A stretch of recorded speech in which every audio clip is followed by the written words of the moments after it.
welcome to Corsica. I'm on holiday and this is the patio on our attached to our chalet. Anyway, the reading for today comes from Luke's Gospel, chapter 12.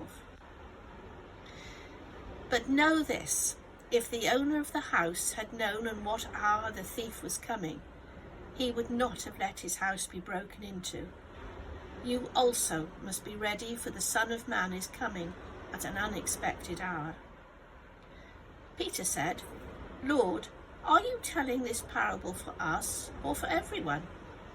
And the Lord said, Who then is the faithful and prudent manager whom his master will put in charge of his slaves to give them their allowance of food at the proper time?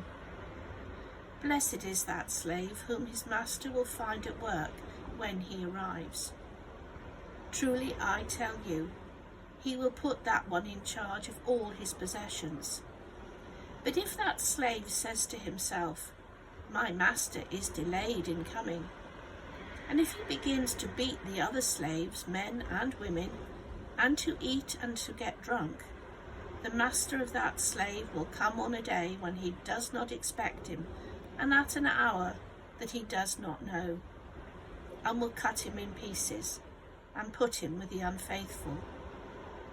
That slave who knew what his master wanted, but did not prepare himself or do what was wanted, will receive a severe beating.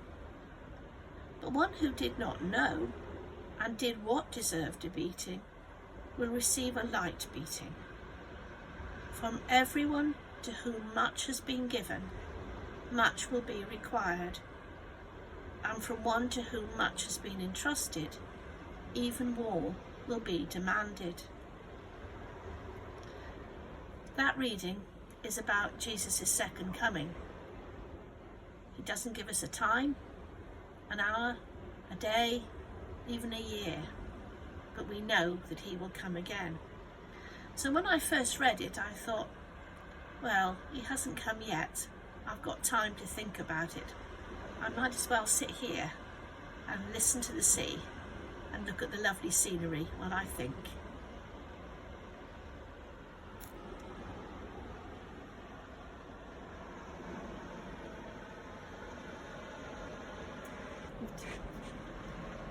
How wrong can I be?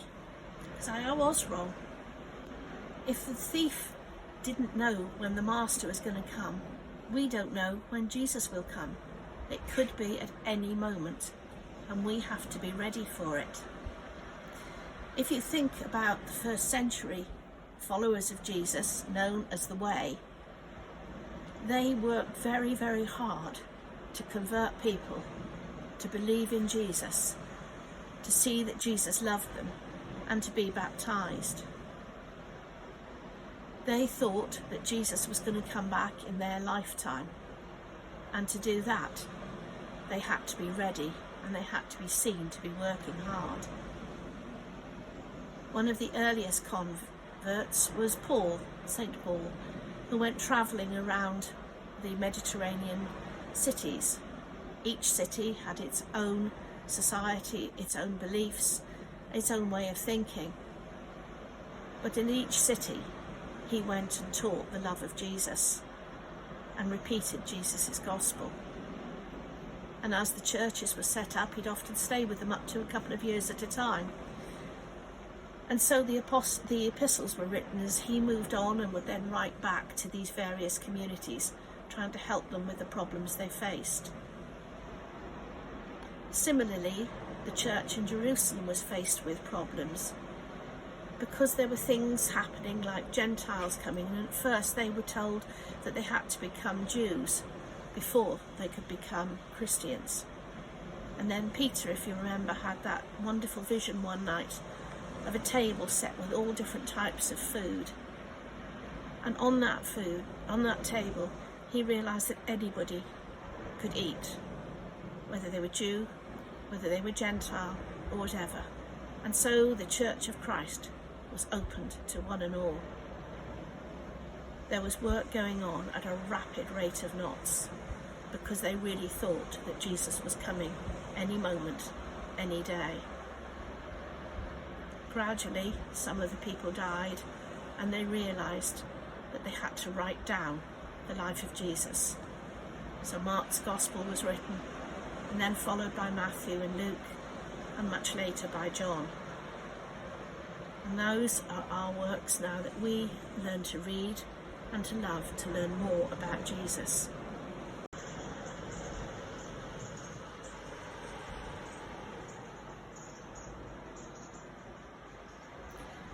So knowing that we do, as we do, that Jesus will come again, are we working hard?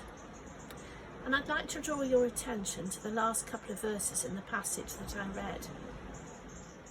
I am very lucky. I have enough food to eat, enough clean water to drink, I have a roof over my head, I have a loving family, good friends, and a church where I can worship in peace without fear of threat. My body sort of works, and if things go wrong, there are doctors that will help me out. I also have a brain that sometimes works very well, other times is a bit slow, but nevertheless, my eyes and my ears work as well, so that I can read, I can listen to people. I am very, very lucky. To me, much has been given, even the joy of being able to sit and listen to the waves lapping on the shore here. But there's a corollary to that statement.